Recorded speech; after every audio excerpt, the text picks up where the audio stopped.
Break के बाद स्वागत है न्यूज इंडिया में। ब्रेक पे जाने से पहले हम चर्चा कर रहे थे उत्तर प्रदेश के एक छोटे से नेता का कहा गया बयान, जो कि धार्मिक सौहार्द बिगाड़ने वाला है इस कोरोना काल के अंदर। और सबसे बड़ी बात यह है कि देश के सबसे बड़े पद पर आसीन प्रधानमंत्री नरेंद्र मोदी, उत्तर प्रदेश के मुख्यमंत्री योगी आदित्यनाथ हों या फिर किसी भी राज्य के मुख्यमंत्री हों, सभी एकजुट होकर इस बीमारी से लड़ने में लगे हुए हैं। जो भी प्रयास उनके बस में है वो सभी कर रहे हैं और साथ ही साथ एक शिक्षा और दे रहे हैं कि सब लोग आपस में मिलजुल कर रहें, सोशल डिस्टेंसिंग की पालना करें और देश की एकता अखंडता को बिल्कुल भी बर्बाद ना होने दें। और ऐसे जो भी लोग हैं जो इस तरीके के बयान दे रहे हैं उनकी और बिल्कुल ध्यान ना दे। लेकिन उसके बाद भी कई लोग ऐसे हैं जो मानने को बिल्कुल तैयार नहीं है। डॉक्टर चंद्रसेन हमारे साथ लगातार बने हुए, भूपेंद्र गुप्ता हमारे साथ हैं, रमेश पुरोहित जी हमारे साथ हैं, सलाउद्दीन शिबू अध्यक्ष ऑल इंडिया दलित मुस्लिम मोर्चा वो भी हमारे साथ जुड़ चुके हैं। सलाउद्दीन जी बहुत बहुत स्वागत है न्यूज इंडिया में। जी शुक्रिया जी। सलाउद्दीन जी आपके पास आऊंगा, उससे पहले डॉक्टर चंद्रसेन जी आपके पास में आना चाहूंगा। जिस प्रकार से खबरों में फिर से तबलीगी जमात का एक और शानदार ही कह सकते हैं, क्योंकि ये लोग शायद लगता है कि मानने को बिल्कुल तैयार नहीं है। इन्हें ऐसा लगता है कि अब तो इनके खुद के जो प्रमुख हैं मौलाना साद, उन तक ने बयान दे दिया है, उन तक के दो तीन ऑडियो जारी हो चुके हैं। उन्होंने कह दिया है सरकार का सहयोग करें, सोशल डिस्टेंसिंग की पालना करें, ये बीमारी धर्म देख के जाति देख के नहीं आ रही है, किसी को भी लग सकती है। लेकिन फिर भी ऐसा लग रहा है कि कुछ लोग मानने को तैयार नहीं है। मदरसों में बच्चों को बुलाया जा रहा है और उस वजह से वो बच्चे बीमार पड़ गए। क्या कहेंगे चंद्रसेन जी? उमंग, जो मौलाना साहब के वीडियो आए हैं, जी। आप देखिए उन्होंने कितना समय लिया इस चीज को समझने में कि ये एक वैश्विक महामारी है और किस तरीके से पूरी दुनिया को इसने चपेट में लिया है। जी। जितना समय उन्होंने लिया उतने में ये जंगल में जैसे आग फैलती है उस तरीके से संक्रमण फैला है और पूरा देश इस बात का गवाह है। और जो आंकड़े आ रहे हैं उसमें इस बात के गवाह है कि कितने ज्यादा लोगों को प्रभावित किया गया है। अभी जैसे ही भूपेंद्र ये कह रहे थे कि अल्पसंख्यक आयोग से ये मांग उन्होंने करी कि साहब जब यह कोरोना के आंकड़ों की बात हो तो उसमें अलग से जमातियों का जिक्र न किया जाए। तो मेरा प्रश्न ये बनता है कि जिक्र क्यों न किया जाए? जी। कौन इस देश में नहीं जानता है कि इनके अल्प ज्ञान ने किस तरह की हरकत करी है? ये वो ताकतें हैं जो लाभ लेने के लिए हमेशा मौका ढूंढती हैं और ये धर्मगुरु, ये धर्म के ठेकेदार हमेशा इस बात की इस निगाहें हमेशा उस बात पे रहते हैं किस तरीके से इसका फायदा उठाएंगे। हालांकि देखिए सोच बदली है। भारत के प्रधानमंत्री की बात करें, आप आरएसएस की बात करिए जिसपे हमेशा ये कट्टरता का एक वो मुहर लगाई गई कि वो कट्टर हैं और हमेशा हिंदूवादी रहे हैं। उनके चीफ ने इतवार को एक बात कही, उन्होंने कहा, इशारों में कहा तबलीगी जमात के बहाने मुस्लिम पर हो रहे टारगेट को बचाना है। उन्होंने कहा कि अगर कोई भयवश, क्रोधवश या उल्टा सीधा कर देता है तो सारे समूह को एक माप में लपेटकर उससे दूरी न बनाए। सामान्य लोगों के मन में कुछ भी आ सकता है और सामान्य लोग उसी को फॉलो करते हैं क्योंकि अपने गुरु को फॉलो करते हैं। तो बिल्कुल सच बात भी है, जैसा कि देखा जाए कि जो ये धर्म के ठेकेदार होते हैं ये अपने आसपास ढेर सारा मजमा लगाते हैं, लोगों को वो करते हैं। जबकि मैंने जैसे पहले भी अपने जिक्र में कहा कि तबलीगी का मतलब होता है कि जो अल्लाह की बातों का प्रचार प्रसार करते हैं। जमात का मतलब होता है समूह। तो ये अल्लाह की बातों का प्रचार प्रसार करने वाला समूह है और किस तरीके से इन्हें संक्रमण को फैला दिया। चलिए उस समय इन्होंने ये बात कही कि साहब हमको ये पता नहीं था कि बाहर निकलना है और क्या स्थिति, क्या दुनिया में किसको पता नहीं था उमंग कि क्या स्थिति चल रही है।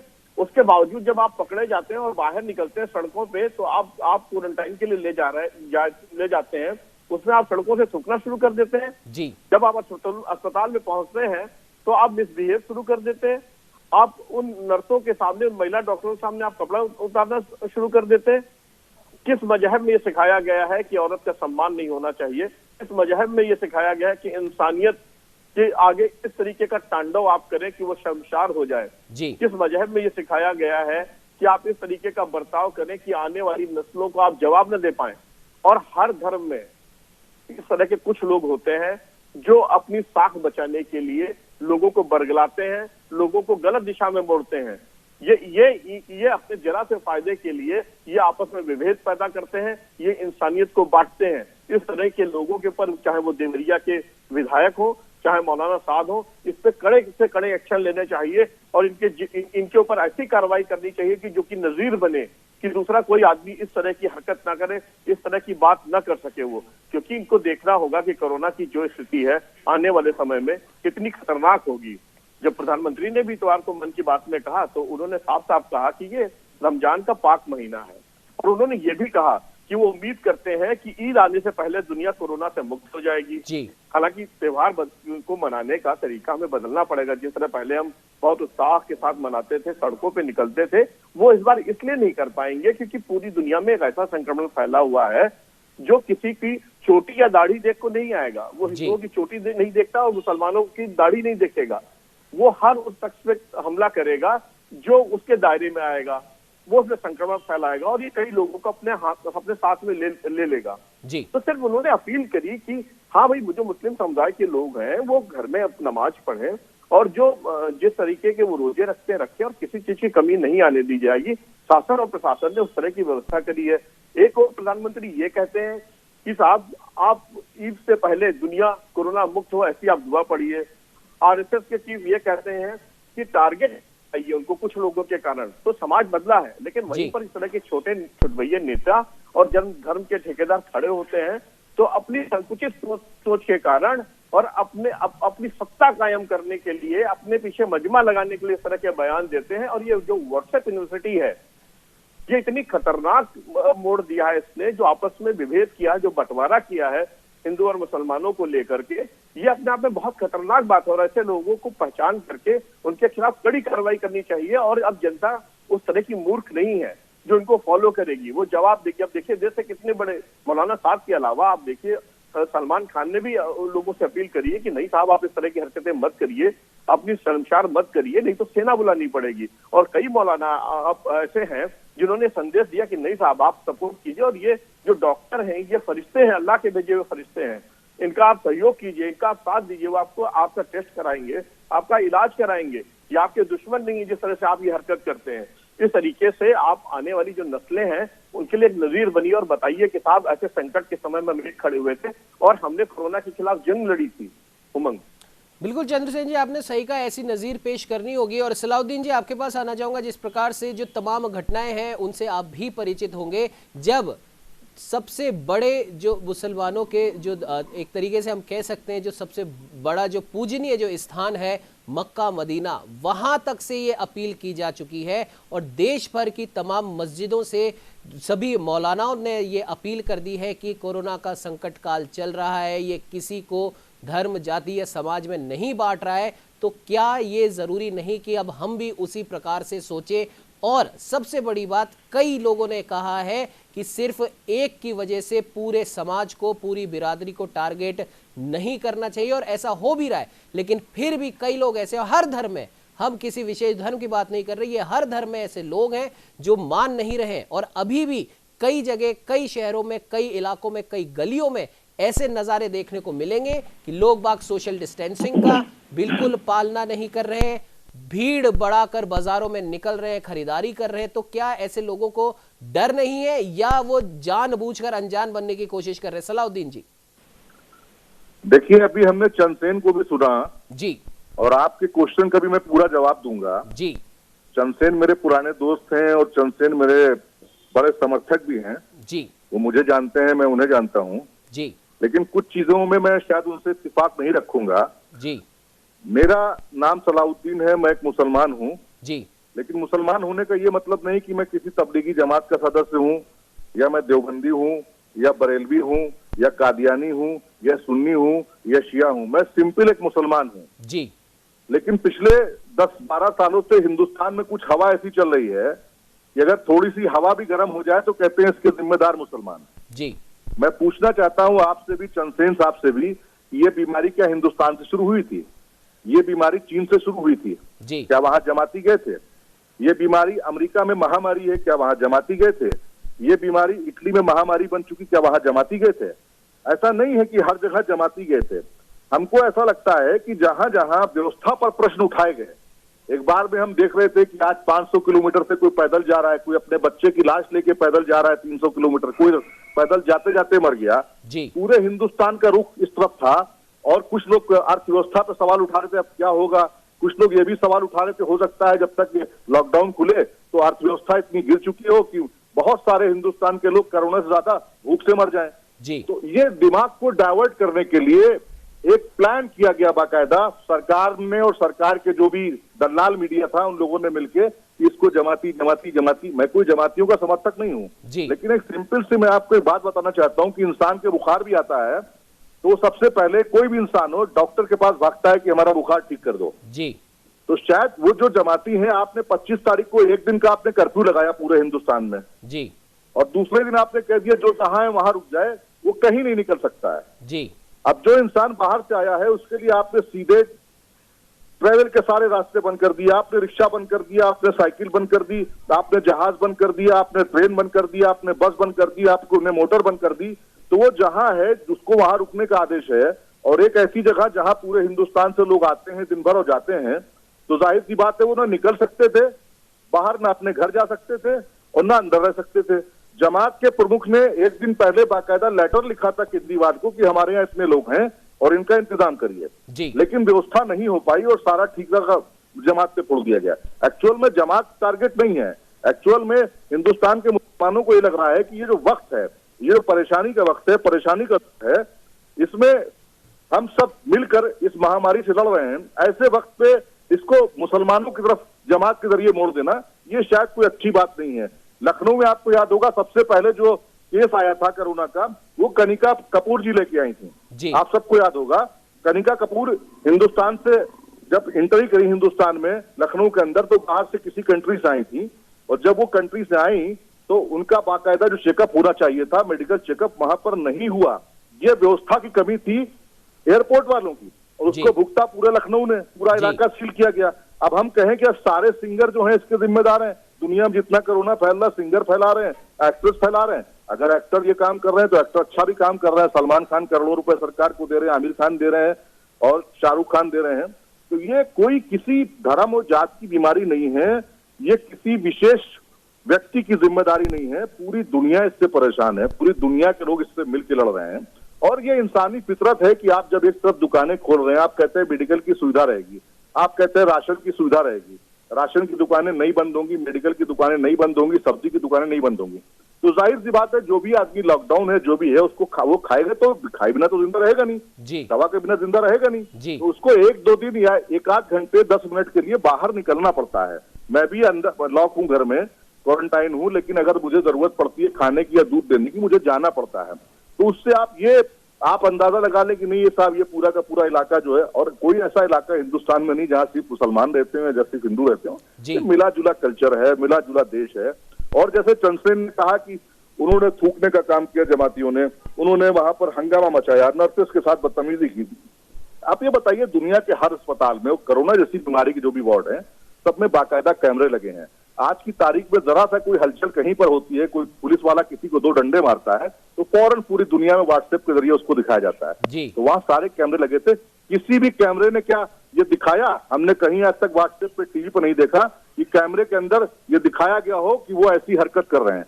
और उसके बाद सबसे पहले जब निजामुद्दीन के जमातियों को ले जाया गया तो बिना जांच के कह दिया गया कि नहीं साहब ये सब पॉजिटिव है, और उसके बाद पुलिस कह रही है कि उसमें कोई पॉजिटिव नहीं, सब निगेटिव है। तो अब उल्टा जमाना है, पहले पुलिस गलत करती थी, उसको सही करने का काम मीडिया करता था, आज मीडिया गलत कर रही है, उसको सही करने का काम पुलिस कर रही है। बिल्कुल सलाउद्दीन जी, यहाँ पर डॉक्टर चंद्रसेन जी का आपसे कुछ सवाल है। जी चंद्रसेन जी। जी साहब, जैसा आपने बोला मैं आपसे पूरी बात से सहमत हूँ कि किसी कौम पे ये आरोप नहीं है। उत्तर प्रदेश के महोबा जिले के लोग मुसलमानों से सब्जी खरीदने से इनकार कर देते हैं। दिल्ली के शास्त्री नगर के बी ब्लॉक के इलाके में बैठक तय किया जाएगा, कॉलोनी में किसी मुसलमान ठेले वालों को नहीं घुसना दिया जाएगा। मेरठ में वेंटिलेस कैंसर अस्पताल में विज्ञापन देता है कि मुसलमान केवल तब तक जाए जब तक उनकी कोरोना की जांच हो चुकी हो। और अहमदाबाद में हिंदू मुस्लिम के लिए अलग अलग वार्ड बनाए गए हैं। ये जो विभेद हो रहा है या जो इस तरह का बर्ताव हो रहा है उसके पीछे कौन है? क्या भारत सरकार है?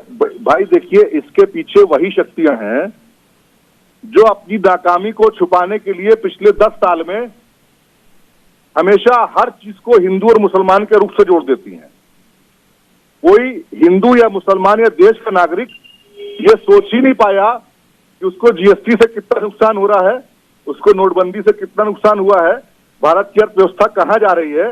जब जब इस प्रश्न की तरफ उसका दिमाग जाता है, उसको हिंदू मुसलमान में, कभी दिल्ली के दंगे में, कभी कहीं के दंगे में उसको उलझा दिया जाता है, कभी लाउड स्पीकर पे, कभी जमात पे, कभी नमाज पे। तो ये टेंडेंसी उन्हीं लोग की है जो शायद बिना काम किए हिंदुस्तान पर हुकूमत करना चाहते हैं और कर रहे हैं। मैं आपकी बात से बिल्कुल सहमत नहीं हूँ सिब्बू साहब। देखिए, आपको इस बात को मानना पड़ेगा कि हर धर्म में जो धर्म के ठेकेदार ऐसे होते हैं जो अपनी पहचान बनाने के लिए और फैन फॉलोइंग बढ़ाने के लिए इस तरह की हरकत करते हैं।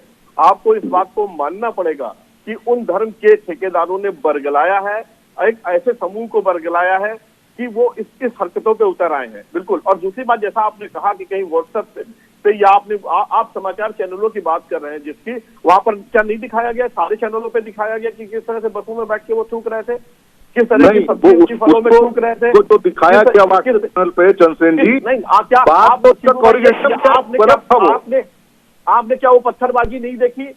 उस डॉक्टरों की क्या गलती थी वहां पर कि वो तो टेस्ट करने के लिए गए थे, वो इलाज के लिए। आप कोई भी ऐसा हमको इंसान बताइए जिसको इलाज के लिए खेत के ले जाना पड़ता है, हाथ पकड़ के ले जाना पड़ता है। ऐसी क्या दिक्कत थी वहां पर? टेस्ट देखिए, जो भी इस तरह की घटनाएं हुई, उसका हिंदुस्तान के हिंदू, मुसलमान, सिख, ईसाई सबने मिलकर विरोध किया। अगर कोई मुसलमान किसी डॉक्टर को मारता है तो वो भी दोषी है, हिंदू किसी डॉक्टर को मारता है तो वो भी दोषी है। मैं बार बार यही कह रहा हूं कि ये हिंदू और मुसलमान का प्रश्न नहीं है। जी बिल्कुल। सलाउद्दीन जी, माफ कीजिएगा, आपको मैं बीच में रोक रहा हूं। हम भी यही कह रहे हैं कि इस लड़ाई में हिंदू, मुसलमान, सिख, ईसाई या कोई और भी जो भी जाति है, जितने भी प्रकार के धर्म है, उनका कोई लेना देना नहीं है। हम भी यही कह रहे हैं। हमने भी ये नहीं कहा हिंदू और मुसलमान के बीच का ये पूरा मामला है।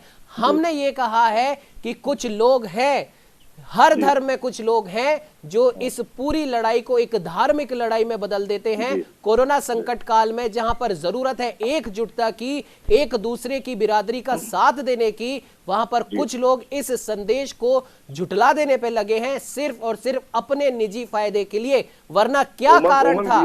चलिए, आपने सलाउद्दीन जी सुनिए, आपने निजामुद्दीन की घटना का जिक्र किया कि वो एकदम से वहां पर बंद हो गए, आने जाने के तमाम साधन बंद हो गए, दिल्ली सरकार को सूचित किया गया, जो वहां पे प्रशासन था उन्होंने समय रहते कार्य नहीं किया। हम आपकी बात को मानते हैं, लेकिन चलिए अब इतना टाइम हो चुका है, लॉकडाउन के बाद में दूसरा लॉकडाउन चालू हो चुका है, उसके बाद भी लगातार जो हमारे कोरोना वॉरियर्स है उनमें भी हर धर्म के लोग शामिल हैं। ऐसा नहीं है कि सिर्फ किसी एक खास धर्म का डॉक्टर या किसी के एक खास धर्म का पुलिसकर्मी वहां जा रहा है। उन डॉक्टर्स में, उन पुलिसकर्मियों में, उन सफाई कर्मियों में हर धर्म के लोग शामिल हैं। उसके बाद भी ये भी घटनाएं हो रही हैं। और दूसरी तरफ तबलीगी जमात के लोगों के कारण, हम बार बार तबलीगी जमात का ही हम नाम ले रहे हैं, हम ये नहीं कह रहे कि मुसलमान या हिंदू या और कोई धर्म, हम तबलीगी जमात कह रहे हैं। तबलीगी जमात के लोगों के कारण कुछ बच्चों को मदरसे में बुलाया गया, दूसरे लॉकडाउन के समय की बात कर रहे हैं सलाउद्दीन जी, और वो सभी बच्चे बीमार पाए गए। इसको क्या आप कहेंगे? क्यों नहीं हम तबलीगी जमात के ऊपर प्रश्न उठाए?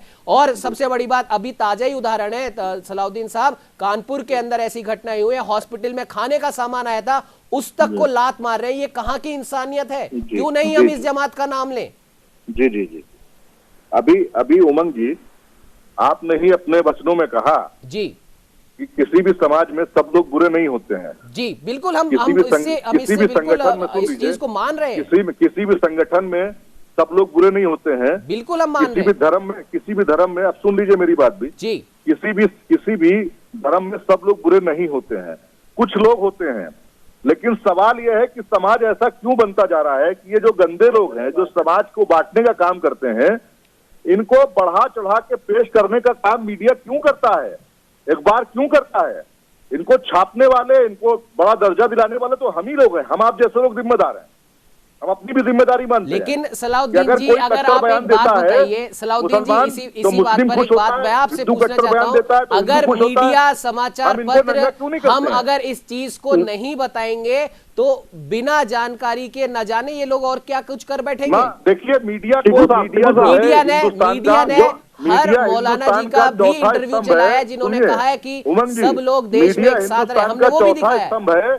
और मीडिया ही वो है जो रातों रात किसी को हीरो बनाता है और रातों रात किसी को जीरो बनाता है। जी, मीडिया की भी अपनी जगह बहुत बड़ी जिम्मेदारियां हैं कि कौन सी खबर दिखानी है, कौन सी नहीं दिखानी है। जी बिल्कुल, हमारे साथ में भूपेंद्र जी आपसे जानना चाहेंगे, आप इस पूरी चर्चा को आप बहुत ध्यान से सुन रहे हैं, सलाउद्दीन जी को भी आप सुन रहे हैं, डॉक्टर चंद्रसेन को भी आप सुन रहे हैं, क्या कुछ कहना चाहेंगे आप इस पर? देखिए ऐसा है, ये मतलब आपस में ही मुझे लग रहा है ये पिछले जो है 5 मिनट से आपस में ही डिबेट चलने लग गई है। मुद्दा यहाँ पे ये नहीं है कि कौन हमें हिंदू कौन है, मुसलमान है कौन है, वो कौन क्या कर रहा है। यहाँ पे सिर्फ एक बहुत सीधा सा मुद्दा ये है कि क्या इस वजह से, इस बीमारी की वजह से हिंदू मुसलमान क्यों हो रहा है, वर्ग विशेष में एक पार्टीशन या जो है डिस्क्रिमिनेशन क्यों हो रहा है, वो चाहे सलाउद्दीन साहब हो चाहे डॉक्टर चंद्रसेन वर्मा हो। अब वो दोनों आदमी आपस में ऐसा एक पैनलिस्ट की तरह आप व्यवहार कर रहे हैं, दोनों लोग बुद्धिजीवी हैं, पढ़े लिखे हैं, तो उनको ये खुद समझना चाहिए कि वो एक जो है खुद अपनी बात रखने के लिए आए, ना कि वो ऐसा लग रहा है कि जैसे वो आप आपस में ही एक दूसरे को जो है बयानबाजी कर रहे हैं, एक दूसरे के बयान काटने का काम। सिर्फ यहाँ पे सीधी बात ये है कि बीमारी है, बीमारी की वजह से आज की डेट में चाहे वो राजनीतिक दल हो या चाहे मीडिया के लोग हो, जो मैंने सबसे पहले कहा कि आज की डेट में वो लोग इसको दूरी बढ़ाने का काम कर रहे हैं। हमें चाहे मीडिया को, चाहे पत्रकारों को, चाहे राजनीतिक आकाओं को, इन सबको ये देखना है कि इस बीमारी की वजह से ये दूरियां ना बढ़ने पाएं। जैसा अभी जो है सलाउद्दीन साहब कह रहे थे कि आने वाले दिनों में आप इसको इसका असर देखिएगा, चाहे हिंदू हो चाहे मुसलमान हो, चाहे देश की इकोनॉमी वो किसी रुपया पैसा किसी की धर्म जात देख करके ना दुगना हो जाता है ना कम हो जाता है। ना बीमारी इसी तरीके से बीमारी है कि वो हिंदू मुसलमान देख के किसी को नहीं चपक रही है। आज अगर हालात बिगड़े हैं तो आज हमें हालातों का किस तरीके से सामना करना है वो देखना है। उसके अलावा हमें जो है सबसे पहला हमारा फोकस इस बीमारी से लड़ने पे होना चाहिए, ना कि ये फैलाव कौन रहा है। चलिए कुछ लोग मान लिया आपने जैसे कहा कि तबलीगी जमात के लोग हैं, उनकी तरफ से थूक आ गया, उनकी तरफ से मारपीट की गई, ऐसे लोगों की निंदा जैसे सलाउद्दीन साहब करें, सभी जो है चाहे सारे डॉक्टर्स हैं, चाहे हिंदू हैं, चाहे मुसलमान हैं, चाहे सब लोग, अगर उनके साथ बदतमीजी हुई है सभी लोग एक सुर में निंदा करते हैं, उनके खिलाफ एक्शन भी लिया गया, उनको समझाने का काम करना चाहिए, उनके साथ जो है जो कड़े से कड़ी कार्रवाई होनी चाहिए वो करनी चाहिए। लेकिन इसका ये मतलब नहीं कि अगर उन्होंने ऐसा किया तो हम भी ऐसा करेंगे।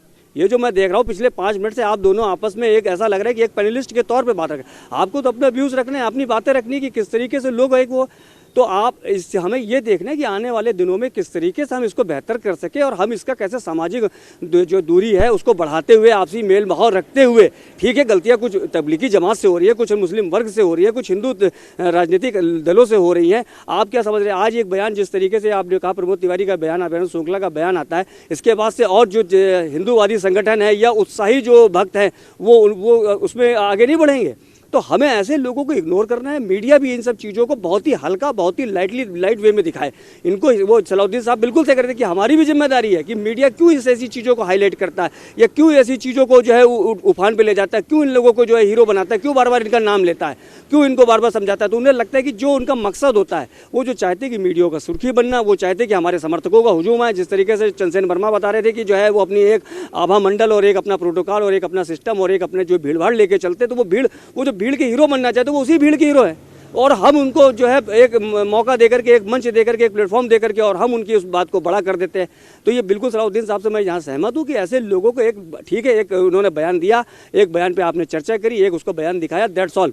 आप उस पर अगर चर्चा करेंगे, उसको आप बढ़ाएंगे, तो हमें ये देखना है कि हम किस तरीके से आपस में एक दूसरे का साथ दें, एक दूसरे का जो है जो कहा गया है गाइडलाइंस हैं, चाहे प्रधानमंत्री कह रहे हो चाहे मुख्यमंत्री कह रहे हो। और पिछले 1-1.25 महीना होने जा रहा, 1.25 महीने में लगातार आप देखिए पिछले 1.25 महीने में देश में प्रतिदिन 1000 के आसपास के आंकड़े बढ़ जाते हैं। जब हालात यहाँ पे हैं देश की अर्थव्यवस्था की, क्या 1-1.25 महीने में सभी, चाहे व्यक्तिगत आदमी हो, चाहे संस्थान हो, चाहे सरकार हो, सबकी चूल्हे आर्थिक रूप से कहीं ना कहीं कमजोर हुई है, ये सब हम देख रहे हैं। ऐसी स्थितियों में हमें इन पे चर्चा करनी चाहिए कि हम जो है किस तरीके से हम आगे बढ़ना है और थोड़ा सा हमें धैर्य और संयम का साथ देना है, ना कि हम ये करें कि हाँ ये भाई अगर तुमने थूका था तो हम तुमको मारेंगे, हम तुम्हें मारेंगे तो तुम हम पे FIR कराओगे। तो हमें इन चीज़ों से बचने की जरूरत है, ना कि जो है इस तरीके से चर्चाओं में वो होना चाहिए। नहीं, मैं आपसे ये कहना चाहता हूँ, मैंने बिल्कुल भी हिंदू मुसलमान की बात नहीं करी, मैंने खास तबके के उस खास वर्ग की बात करी है जिन्होंने इस तरह की हरकत करी। मेरा व्यक्तिगत मानना है कि मतभेद जो है वो जरूर होने चाहिए, लेकिन मन के भेद नहीं होने चाहिए। और मैंने कभी भी नहीं कहा किसी हिंदू या मुसलमान की बात। मेरा सिर्फ विरोध इस बात का है कि सलाउद्दीन सिब्बू साहब ये कह रहे हैं कि मीडिया पे ठीकरा फोड़ा। बिल्कुल नहीं। साथ प्लाज्मा थेरेपी के लिए जो ब्लड डोनेशन के लिए अपने मुसलमान भाई गए हैं, उसको मीडिया ने प्रमुखता से दिखाया। सलमान साहब ने जब मैसेज दिया, मीडिया ने प्रमुखता से दिखाया और मौलाना साद ने अपना ऑडियो जारी किया तो भी मीडिया ने उसको अच्छे से दिखाया। आज हमने उस विधायक की भी उतनी निंदा करी है जिसने। नहीं देखिए चंद्रसेन जी, एक बात सुनिए जी, हमें सुनेंगे? हाँ बिल्कुल बिल्कुल, नहीं आप बिल्कुल ठीक करें। अब ऐसे में जो कल तक जो जमाती थे, जो तबलीगी जमात के लोग, सुनिए, जो तबलीगी जमात के लोग थे, आज वो उनका प्लाज्मा लिया जा रहा था। आज कोई मना कर देगा कि हम उनका प्लाज्मा नहीं लेंगे? आपने ऐसा करा तो यहाँ पे हम उनके कृत्यों पे जो है ना, उनका जो कृत्य था, उनकी जो निंदा थी, उसको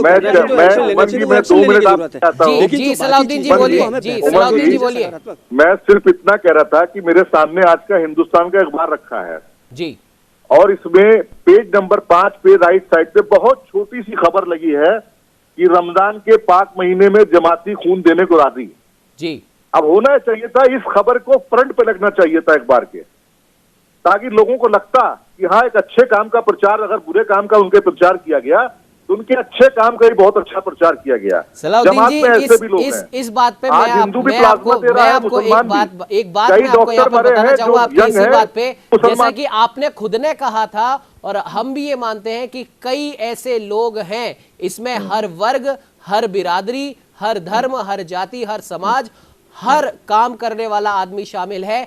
कई जगह पर ऐसे लोग हैं जो कि अपने जो उनके काम का जो एक धर्म होता है उसको वो नहीं पूरा करते। इसमें भले ही हम धर्म के ठेकेदार इनको गिन ले, राजनेताओं को गिन ले, मीडिया ग्रुप्स को गिन ले या किसी भी और इंस्टीट्यूशन को गिन ले। जैसा कि अभी आपने एक उदाहरण दिया, वैसा ही एक उदाहरण मैं आपको देता हूं जिसको हर एक मीडिया ने बहुत अच्छे से चलाया है कि एक हिंदू की मृत्यु पर उसको 4 मुसलमान भाइयों ने कंधा दिया। ऐसी भी खबरें हैं। तो यहाँ पर बात यह है कि कौन आदमी क्या करना चाहता है, किस भावना के साथ करना चाहता है, वो महत्वपूर्ण है। अगर कोई गलत करेगा तो उसको भी दिखाना मीडिया का काम है, कोई अच्छा करेगा वो भी मीडिया दिखा रहा है। हमने इस चर्चा की शुरुआत में, सलाउद्दीन जी, इस चर्चा की शुरुआत हमने बीजेपी के एक नेता के बयान से ही करी थी। हमने हिंदू मुसलमान नहीं करा। शुरुआत से हम इसी बात पर जोर दे रहे हैं, हम हिंदू मुसलमान नहीं कर रहे, हम सिर्फ जिन लोगों ने जो भी गलत काम करा है हम उस बात का उल्लेख कर रहे हैं। मैं सिर्फ इतना कहना चाहता हूं आपसे कि आपसे मेरी पर्सनल रिक्वेस्ट है जी कि कोई भी खबर दिखाने से पहले आप लोग उसका एनालिसिस जरूर करें कि समाज पे इसका कितना गंदा असर होगा, कितना अच्छा असर होगा जी। और आपको लगता है अगर इसका बुरा असर ज्यादा है तो ऐसी खबरों से मीडिया को अलग रहना चाहिए जी। और हम सबको, ये राष्ट्र का मामला है, देश का मामला है, पूरी दुनिया का मामला है और इस वक्त राष्ट्र धर्म जो है सबसे बड़ा धर्म है, चाहे हिंदू हो चाहे मुसलमान हो जी। बिल्कुल सलाउद्दीन जी, आपने सही कहा, ये सबसे बड़ा धर्म है, राष्ट्र धर्म एक सबसे बड़ा धर्म है और लगभग जो समझदार जो लोग हैं वो सभी लोग इस चीज की पालना भी करते हैं। फिलहाल समय थोड़ा सा कम है सलाउद्दीन जी, इस वक्त आप सभी लोगों का इस चर्चा में जुड़ने के लिए बहुत बहुत धन्यवाद। और अब देखने वाली बात यह होगी कि जैसा कि डॉक्टर चंद्रसेन ने कहा, भूपेंद्र जी ने कहा, सलाउद्दीन जी ने कहा कि सबसे बड़ा धर्म राष्ट्र धर्म है और वही धर्म की पालना करना इस समय सबसे ज्यादा महत्वपूर्ण है, क्योंकि ये बीमारी कोई और धर्म देखकर नहीं आ रही है। जो भी इसके दायरे में आ रहा है ये उस हर व्यक्ति को ये परेशान कर रही है, इफेक्ट कर रही है। तो जरूरी है इस बीमारी से बचें और जो लोग भी इस समय इस संकट काल में, जब हम इस कोरोना रूपी महामारी से जूझ रहे हैं, ऐसे समय में अगर कोई भी व्यक्ति, कोई भी धार्मिक ठेकेदार या कोई और भी अगर हमारी सामाजिक समरसता को बिगाड़ने का काम कर रहा है तो हमें उसे पूरी तरीके से नजरअंदाज करना होगा। तभी हम इस बीमारी से एक साथ, एकजुटता के साथ हम निपट पाएंगे और बहुत जल्द इस बीमारी के प्रकोप से भी हम छुटकारा पा पाएंगे। फिलहाल इस चर्चा में इतना ही। आप बने रहिए हमारे साथ और देखते रहिए न्यूज़ इंडिया।